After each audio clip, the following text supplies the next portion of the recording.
Hello, my name is Victoria Good, and today I'm going to be focusing on the augmentative and alternative form of communication known as manual sign, or MS.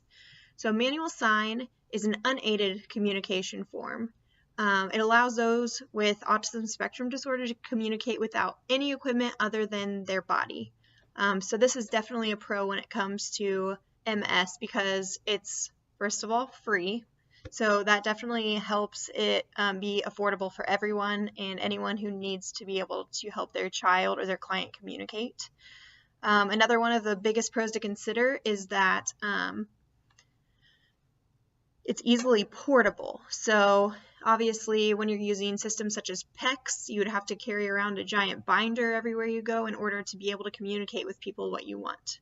With MS, all you need to do is have your own self there, be able to either gesture to something that you want or perhaps sign, depending on your client or your child's skill level. So, for example, if you have a child or a client who is a pretty low skill level, you might teach them to simply point to what they want, like this.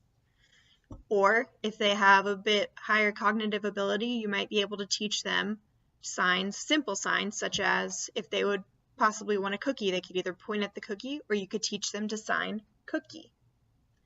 If they have a bit more higher cognitive ability, you could teach them more,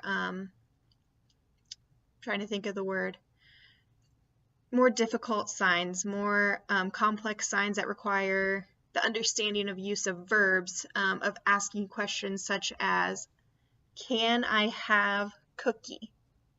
You could also have them say, I want cookie. It just depends on the cognitive ability of your child or client. And you can determine this when you're trying to decide what communication system to use. So MS is actually found to be one of the most spontaneous forms of the AAC system, simply because nothing is required other than the motivation itself. So when you use something like PECS or the speech generated devices, you not only have to have the motivation for the item, but you also need an aid to be able to access said item. So the client has to want the cookie and have a symbol that they can present to a caregiver in order for them to get the cookie. So since motivation is the only thing required from MS, it's easy for them to simply access the item just by asking for one thing, only using the sign or the gesture in order to gain access to their desired item. There is one con to MS, and it's kind of hard to learn, especially for clients and children who don't have very good recall memory. So in order to use MS, the client has to be able to reach into their memory, determine which sign is the sign for cookie in order for it to be successful. Whereas a PECS system, all they would have to do is find and recognize a picture of a cookie. So that is one downfall to using MS with your clients. It also can be more difficult for clients because it's more of a physical effort. So you have to actually sign for the cookie instead of just simply picking up a picture and handing it to someone. But then again, the client, if they have a low cognitive ability, MS also includes simply gesturing to an item.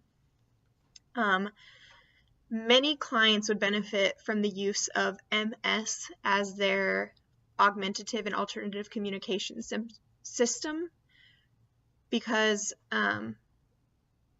it's a very simple way to communicate. Another thing that you could struggle with, though, is if someone doesn't understand sign language, that could be a barrier, a communication barrier between the signer and the caretaker if they are having a hard time understanding what they want. But then again, the gestural prompts can help with that by the pointing or eye contact. So those who would benefit from the use of MS as an AAC system are those who are capable, your clients, if they're capable of recall memory or if they have good working memory and they show an ability to have refined fine motor abilities such as making signs or gesturing to an item. So that's it about MS, and I hope you learned a lot. Thank you.